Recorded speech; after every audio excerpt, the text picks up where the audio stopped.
Before we start this video, there are some slight spoilers dotted around this episode, so if you're just watching through Game of Thrones for the first time, plan to in the future, or just hate hearing me talk, skip to the timestamp on screen now to go straight to the mods. Another beautiful day of quarantine.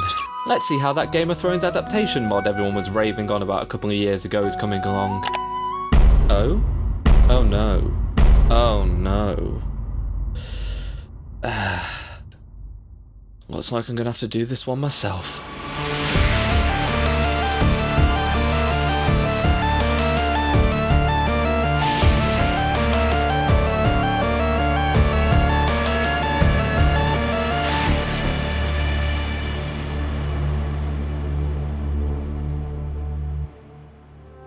Through its convoluted storylines and exceptional world and character building, Game of Thrones has forever left its mark in history for being one of the most epic, moving and often tear-jerking shows to ever grace our screens. Based on the series of books written by George R.R. Martin, on the 17th of April 2011, HBO's first ever episode of Game of Thrones aired, to a gradual rise in popularity until the penultimate episode of its first season, which skyrocketed the show into a stardom unlike any fantasy television series before it. A couple of years previous, a small game studio was approached to create an open-world Game of Thrones title. The studio considered the option, but later turned it down, and in November of 2011, the same year as Game of Thrones' first season, that same game studio by the name of Bethesda Game Studios released their fifth Elder Scrolls installment, Skyrim. But what would have a BGS Game of Thrones video game have looked like? While we can't ever truly answer that question, we can use Skyrim and its expansive modding community to see how close we can get.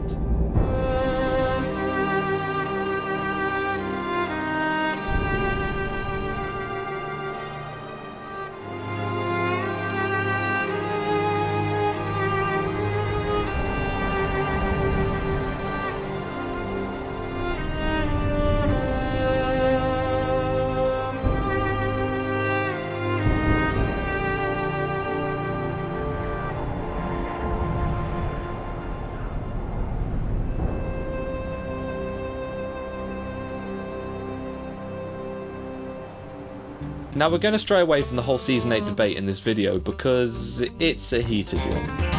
This shit is just going so goddamn horribly. This is broken as hell. And all of this because John didn't dick her down.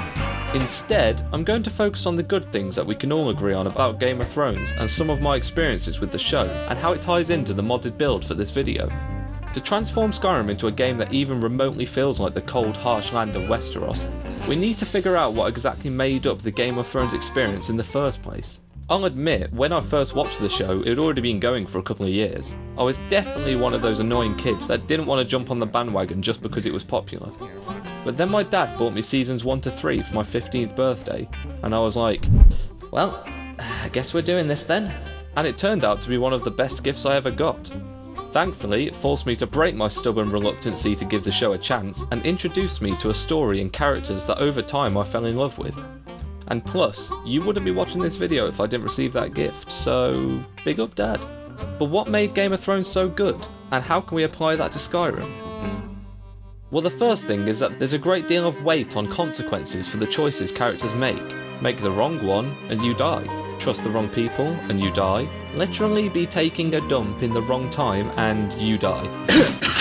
That weight is something I see as a staple of Game of Thrones, and thus is going to be a core pillar of this build. I'll get into exactly how I'm going to portray that with mods in a moment, but next we need to touch on the world.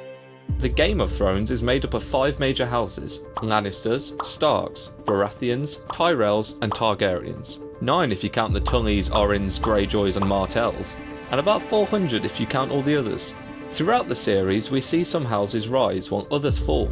Some are defeated to the brink of extinction, some are conflicted between the name tied to their blood and what they believe to be right, and some are just cunts.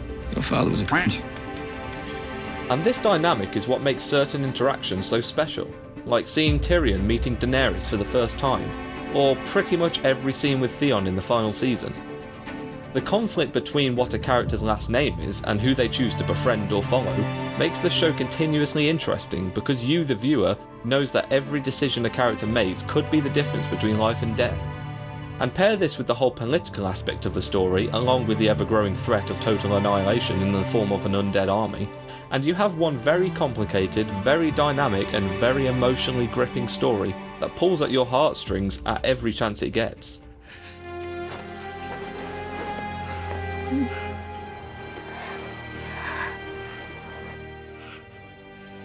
Look at you. You're a man. Almost. So how does all this play into the mods for this video?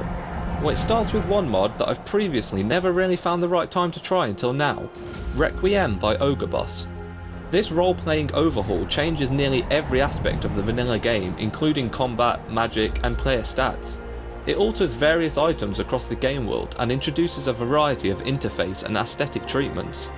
It's designed to make Skyrim more dangerous in a realistic way by de-leveling all of Skyrim's items and enemies, meaning you might run into a dungeon you're unable to clear out at an early level, or if you somehow do manage to overcome it, you could obtain higher level items instead of their stats being scaled down to the player's level like vanilla. This systematically changes the way you play Skyrim for good. And just to make the game even more brutal and realistic, I've also thrown in Dead is Dead by Sagittarius22, which does what it says in the title. When you die, that's it, you're gone. No reloading saves or checkpoints, you're just gone. Think hardcore mode in Minecraft if you took away the Minecraft. This permadeath feature fits incredibly well with the idea of adding weight to our game like I discussed earlier. Requiem and Dead is Dead together forces you to focus on the preparation and planning before tackling any level of quest or dungeon. You might scout out a location in the day before returning at night under the cover of darkness to face it. Exploration is now incredibly more dangerous but more rewarding. This mod acts as a base to our Game of Thrones build that sets a harsh precedent for the world we're about to inhabit. It truly places an emphasis on growing your character and delivers swift and dire consequences for your poor actions in an immersive way. Sometimes doing the right thing, like helping the family retrieve an old sword, can result in yours or another character's death, and makes you tread in that muddy grey area between good and evil that most characters in Game of Thrones reside. Speaking of characters, while we're still in the beginning of our playthrough, I thought we would focus on some of the presets that you can try out if you want to play as some of the characters from Game of Thrones. I'll leave the download links for each one of these in the description, but I have altered some minor details to make them look more realistic, so don't be alarmed if they don't look exactly as they do in this video. First up is, let's see here, Daenerys Stormborn of the House Targaryen, rightful heir to the Iron Throne, rightful Queen of the Andals and the First Men, Protector of the Seven Kingdoms, the Mother of Dragons, the Khaleesi of the Great Grass Sea, the Unburnt, and the Breaker of Chains. And next up is, This is Jon Snow. He's king in the north. Okay, this Jon Snow one is a little deceptive because it's not actually a preset for race menu. It's actually an armor mod. Don't ask me why, I didn't make it, but I suppose you can make a pretty immersive Arya build using Jon's face as a disguise. And speaking of Arya, her preset is available too, along with Jaime Lannister's. Sansa Stark is also a playable character, and finally we have the Ramsay Bolton preset if you're feeling particularly cunty.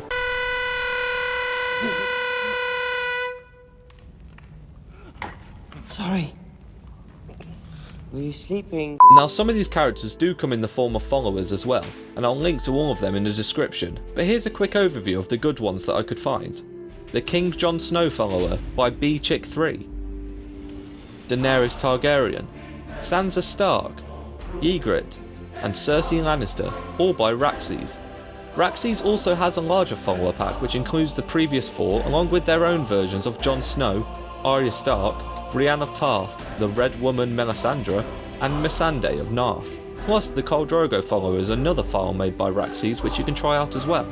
There's also quite a large older follower mod which adds a whole bunch of other characters from Game of Thrones all around Skyrim, but they do all use vanilla assets and most of them just look like generic NPCs rather than the actual characters. But it is quite an old mod, so I guess the author made the best of what he had at the time. I'll leave the link for that in the description too if you want to check it out. The final follower for this episode comes in the form of everyone's favourite white-coated direwolf with the mod Garm the Husky Companion, which comes in a Ghost Red Eyes No Armour variant, which I'm using for this video. With all these follower mods, I'm sure you'll have no shortage of characters to meet and recruit throughout your playthrough, but what good is all these Game of Thrones characters when the world they inhabit is still very much Skyrim? Well, we can't fully change that now the Game of Thrones adaptation mod was discontinued, although we can add some in-world locations and enemies to help immerse you into a Westeros-style Skyrim with our next selection of honourable mentions. Wildlings of Skyrim adds bands of up to 60 new free folk scattered around the barren northern sections of Skyrim. They operate in small tribes and are very territorial, leading them to attack the player on sight. Draugrs to White Walkers changes the name of all the Draugr enemy types in the game to White Walkers for an extra touch of immersion. The Iron Throne of Westeros replaces the throne in the Palace of Kings with the Iron Throne from HBO's adaptation of the Red Keep. It probably would make more sense for it to be in Solitude, but I'll take what I can get. Camp Argentenum and Camp Vargilia adds 2 new larger Imperial and Stormcloak camps on the border of Whiterun Hold, which fits both the Lannister and maybe Baratheon or Stark camps seen in the various episodes of Game of Thrones. Draugr Cavalry adds mounted Draugrs riding upon the backs of undead horses. These can mostly be found in the northernmost icy parts of Skyrim, and mimic the White Walkers found in Game of Thrones. And finally, we have Undead FX, which changes the visuals of all undead creatures to look more freshly deceased. It also adds glowing blue eyes to those enemies that didn't previously have them before, adding to that White Walker overhaul. Now that we have built up a foundation for our Game of Thrones style Skyrim, I wanted to move on to one of the larger and more important mods for this video. Even for the vanilla game, I've often felt that Skyrim's towns and cities are incredibly small in comparison to Oblivion's, for example, and definitely too small in comparison to Game of Thrones. Well, our next mod is designed to help fix that. Holds, the city overhaul, aims to expand each city and town of Skyrim into larger and more unique settlements, with a variety of new buildings like banks, bakeries, bookstores and libraries. Each city and town now has their own unique style, which makes them stand out from one another, and most importantly, they're all exceptionally larger than in vanilla. Holds is an important mod for this Game of Thrones playthrough as it makes the world feel more involved, and the hundreds of new NPCs adds life to the cities and towns that otherwise felt like ghost towns beforehand. It also adds a variety of completely new settlements across Skyrim in immersive locations such as the Border Lodge Inn on the border to Cyrodiil, along with the fishing village of Dunbarrow along the northern coast. If you're looking for a completely fresh feel to all of Skyrim's cities and towns, then Holds is crucial in delivering one of the most expansive and immersive overhauls to date. Okay, our next addition is in my opinion the most important to this list, and it comes in the form of a mod called Coffee Cup by Starbucks. I'm joking. It's Water Bottle by... No, in all seriousness, our next set of mods all come in the form of armour and weapon mods to introduce some of the Game of Thrones items into Skyrim. First is the most popular, the most obvious, and one of my personal favourites, Winter is Coming, which adds a whole variety of fur cloaks and hoods to the game.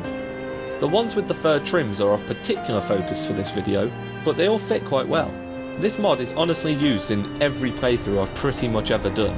Along with Cloaks of Skyrim to add some more linen-based cloaks, these two mods adds a whole bunch of cloaks to the game world and NPC level lists, which honestly should have been there from the start.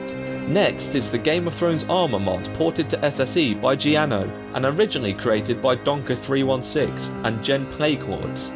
This mod adds around 20 new armours to the game styled after those found in the Game of Thrones TV show.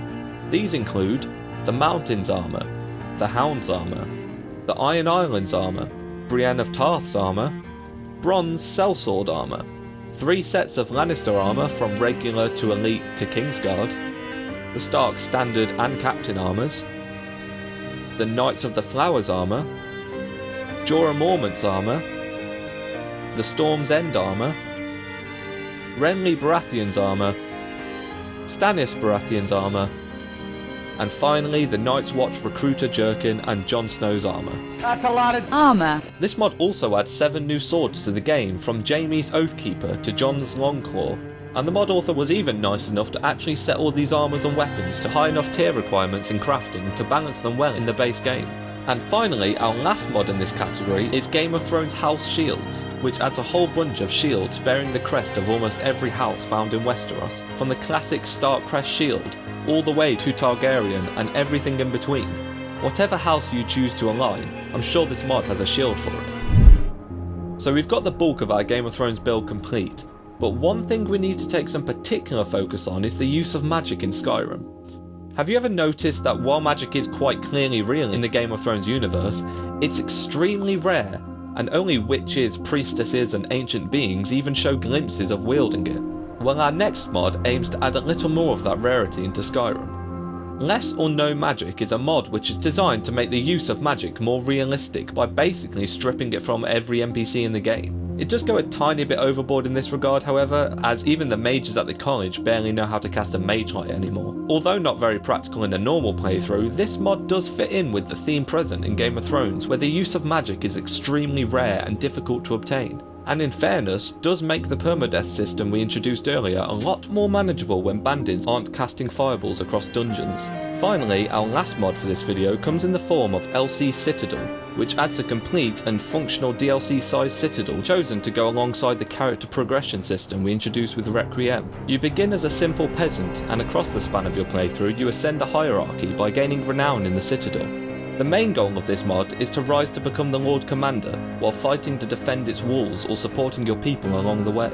It comes packed with detailed interiors, vendors, and various possible interactions to discover. It serves as a home base for this playthrough, and really helps to add the feeling of belonging to a house in a Game of Thrones style. This is personally one of my favourite locations introduced into Skyrim in recent memory, and serves as a core pillar in this build. Overall, I've tried to offer a mix of mods for this video that bring a very harsh but familiar world to Skyrim, and has a small taste of Game of Thrones-esque themes. The usual mods can also be included to spice up the gameplay, like Wildcat along with the combat gameplay overhaul.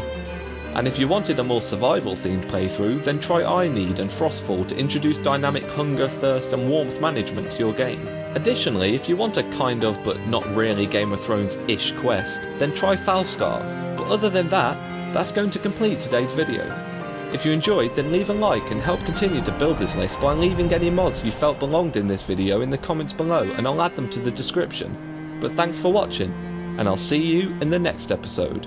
Adios, bitches!